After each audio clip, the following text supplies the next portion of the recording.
Good afternoon, George here at Thinking Pets. And as promised, we have Leigh Shenker today. Leigh, thank you so much for joining us. Thank you for having me. And yeah, we've got quite a few viewer questions that we're going to ask you and discuss cats. But first, why cats? Why are you so interested in cats? Cats are the best animal on the planet. Um, it's really interesting because the science of studying animals hasn't been around for very long for dogs or cats, and cats even less so for dogs. So working with cats is just forever an interesting job to have because from one client to the next, I never know what I'm going to see, what I'm going to experience. Cats just constantly blow my mind. They really, really do. They're fascinating little creatures. Yeah, they are, definitely. Okay, let me get into what the people asked me or asked me to ask you. Okay, firstly, a lady sent me a message. She's thinking of getting a cat, but she's asking what can she expect? It's her first cat, or are they just as easy to house train as a dog? They're easier to house train than a dog, by far. So cats naturally, unless there's a problem or a breakdown somewhere, will naturally cover their litter. So you provide a cat with a litter box, and they will naturally go to the litter box and use it all the time. Unless there's been a major breakdown or trauma associated with the litter box, in which case then it's a behavior issue, which is when we get called in to help a cat get comfortable with litter box again. But naturally, they just do it. You don't even have to train them. And if they go by accident inside the house on your nice carpet, what do you do? So it's very rare that they will because they need to cover their feces and their urine as much as possible. They will choose to bury it. So they will always try and go somewhere where they can bury it. So it will, if they're going to have an accident, it will probably be in a pot plant or somewhere where they can bury their feces. Okay, If a cat is leaving poo exposed, it could mean that they are unhappy with their litter box, that it's too dirty for them, or it could mean that there's an intruder cat on their property that they don't want to come in, and then they'll leave feces exposed as a signal to other cats that that's their property. So it's not often that cats will just have oopsies on a carpet like a dog would. okay, If there is an oopsie, there's usually a reason for the oopsie. okay, cool. So they're quite territorial. Yep, they can be very territorial, and a lot of kind of issues we have with cats are due to intruder cats coming onto their property. Okay, that's interesting. Okay, another question. I think most cats love roaming free. Can a cat be kept as an inside pet only? She's saying there might be so many dangers outside, like other dogs attacking the cat or cat eating poisoned animals and that sort of thing. So can you keep a cat inside permanently? Yes, so I get into a lot of trouble for this because I think a lot of the cat world is firmly for cats being kept inside for all those reasons. Um, for me, a cat can be kept inside for sure if you are providing a cat with everything they need. To just keep a cat inside without enrichment is going to be problematic. So a cat will spend about 70% of their day engaged in hunting behavior. So whether that's just looking out the window at birds flying and they eyeing them, or whether they're actually physically hunting, it's still hunting behavior. And if you keep a cat in a flat or a place without any enrichment or hunting enrichment, they are going to be very bored, very frustrated, and you're going to see behavior problems. So if you're doing it in the right way, it is best to start from when they're kittens if you're going to keep a cat in. It's harder to keep a cat that's used to inside outside access in at a later stage. So if you're going to do that, do it from when they're kittens. But personally, I'm a fan of having indoor outdoor cats. My cats thrive being outdoors. My outdoors is safe. I'm not like on a main road or anything, so it's I feel safer with them being outdoors here. But then I also have a recall for them at night. So every night at around 6 o'clock, when it gets a bit more dangerous, when other cats can come onto your property and fight and things like that, I call them in and lock up for the night. So they're in at night, but they free roam during the day. How do you teach a cat to recall? Easy. In fact, I could probably show you. Hold on. Hello. Good boy. Come.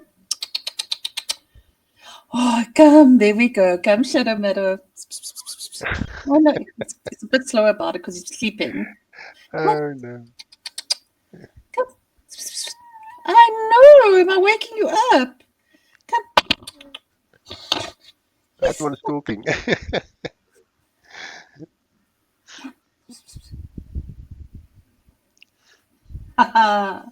It's coming. Hold on. Good boy. Oh, no. Sorry. Come. So he's sitting here looking at me, deciding, but he did get up and come to me immediately. So you teach a cat a recall exactly the same way you would teach a dog. You start from short distances. Come.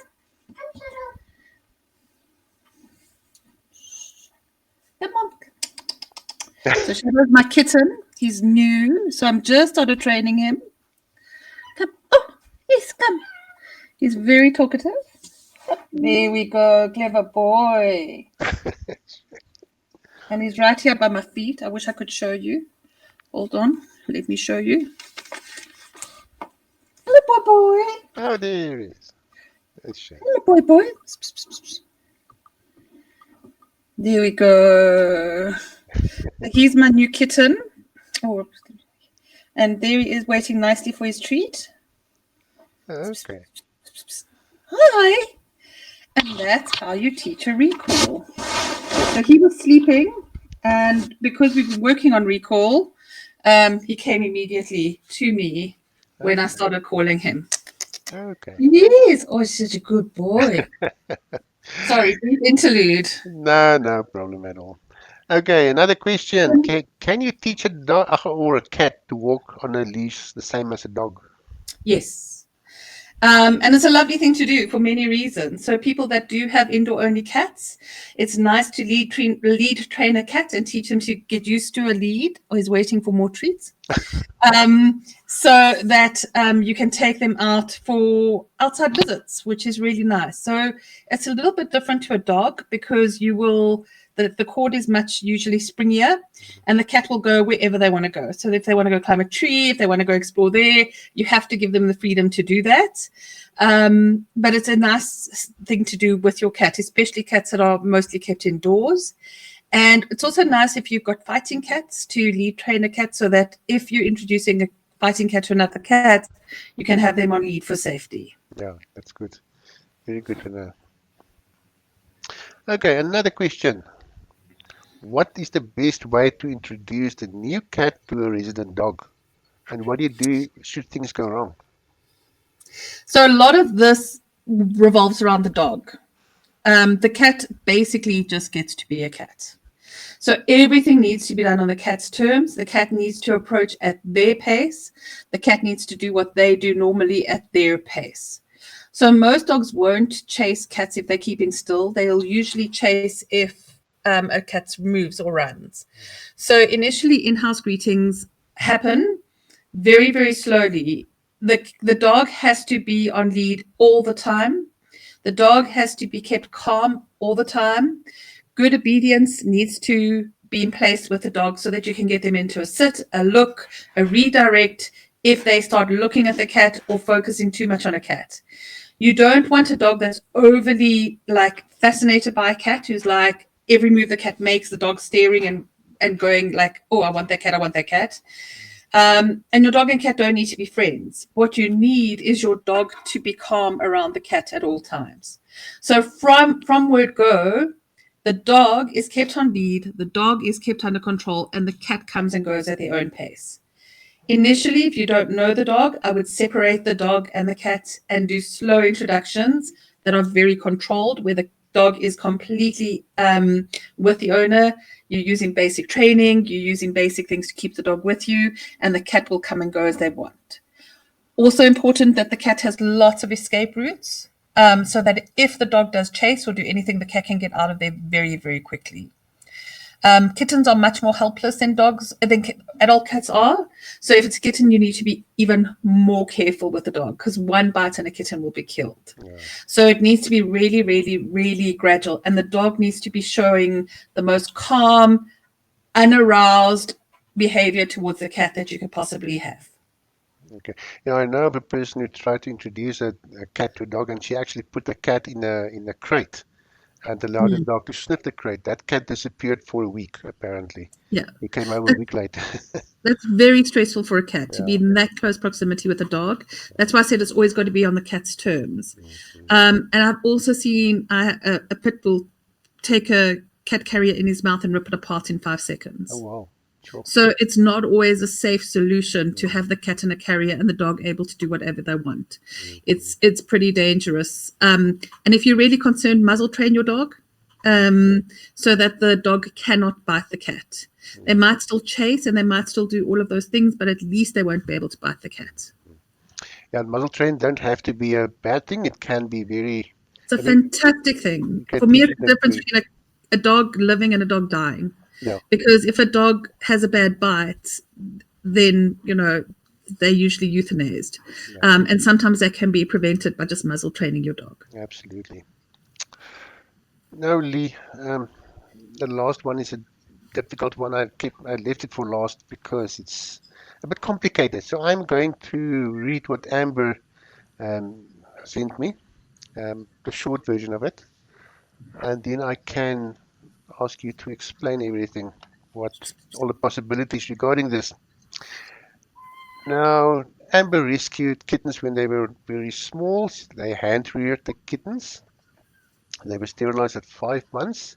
They all are in good health, as per a veterinarian. During 2020 to 2022, they had access to food all day long. They got different types of food, and they never ever complains or anything wrong with it.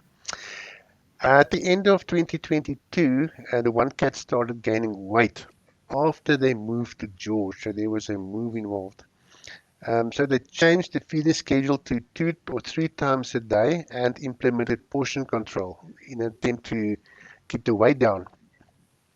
In 2023, she lost weight but started to moan for food constantly. She will scream and scratch the doors of the cupboard where the food is stored, for example, and she actually see that cat can scream very loudly. So um, that's one thing. A sister died that year as well due to kidney failure, and it looked like she missed her sister terribly. She was put on antidepressants by a vet for 2 weeks, and she lost a lot of weight during that time. The veterinarians could not find any medical problems though. For 2.5 years now, it seems like she's obsessed with food. There are certain triggers that make her moan and scream for food. For instance, when the alarm goes off, she starts to scream. When they are or they work from home, so when they get up to take a break, the cat starts to scream. They've also tried different foods, but did not notice any difference in the behavior. They also tried calm ease, um, but with no success. One thing they did notice is that the cat does not like other cats on the bed and will jump off when any of the other cats jumps on the bed. She's also extremely clingy and demands attention often. She also started to jump on the kitchen table recently for food, and once even jumped on a hot stove to eat hot stuff from a pan.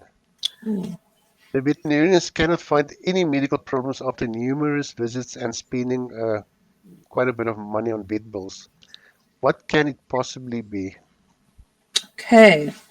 So I like to put this disclaimer in with all kind of online questions. Until you see the cat and until you see the setup, it's very hard to say for sure this is what it is. I am going to take some guesses and explain a bit of. I've seen this before, so based on what I've seen before, it could possibly be the same thing, but that's no guarantee unless you see the cat. So cats so cats are very different to dogs. Cats can very much control their feeding. You can leave food out for a cat all day and they will go back and forage throughout the day and free eat. And they're very good at controlling how much they eat. Dogs are obviously not. Dogs, if you leave food out for them all day, they will eat and eat and eat until they're totally obese. They don't have that cutoff switch. In fact, cats are one of the only animals that can get anorexic. They can stop eating by choice and starve themselves. So they have a very different relationship with food than dogs do. So one of the reasons cats free feed throughout the day is because they would be hunting for most of the day. So a cat on average in the wild would catch around anywhere between 10 to 15 mice a day to survive. That means 10 or 15 hunting episodes a day. When they measured how much a cat eats at every time they go to the food bowl, it turned out to be exactly the same calories that a mouse would contain. Oh, So, in essence, what cats do is they duplicate the going back to the free feeding bowl over and over again as a substitute for hunting. So, if I'm going to the bowl 15 times a day, I'm technically eating 15 mice a day. So, I'm satisfying that inherent need of me to hunt without even really properly hunting. So, if you try and contain their food, if you try and feed them only 2 or 3 times a day, like a dog, they are going to become very miserable very quickly because they can't eat like they would normally do according to their genetics.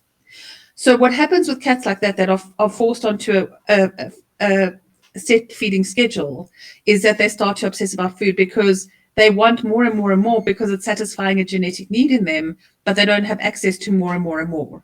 So they become quite paranoid about food until eventually it becomes quite a big deal in their life. So that's when you see them learn how to open cupboards. That's when you see them tormenting their owners. That's when you see them do all of these things. Because essentially what they want to do is hunt. And they want the food acquisition from hunting.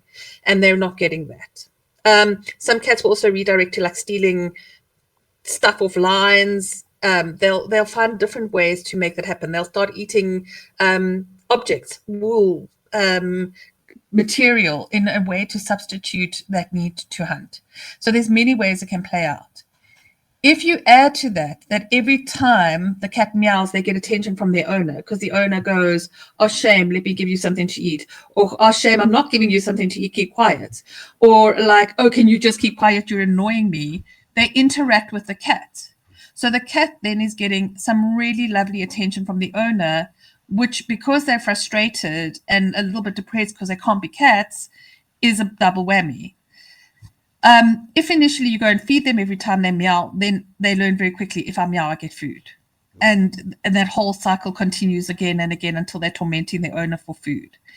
So in this situation, the best thing that these people could do is move to a free feeding schedule. Now that may seem counterintuitive because the cat may then pick up a lot of weight initially, and they probably will. But usually what happens in a few days or in some time is they start to regulate their feeding.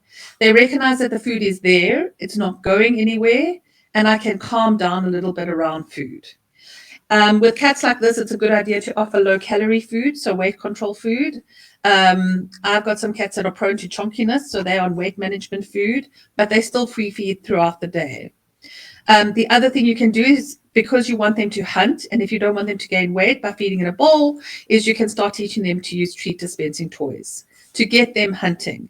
So instead of having the 2 meals a day, they can have food throughout the day in food puzzles. You can hide it in little containers around your house that they have to figure out where they are. You can use a treat dispensing board where they have to batter to get the food out. There are ways you can feed them that will make it a bit more challenging for them and that will slow down their feeding. But in essence, what this cat is wanting is more hunting, more enrichment.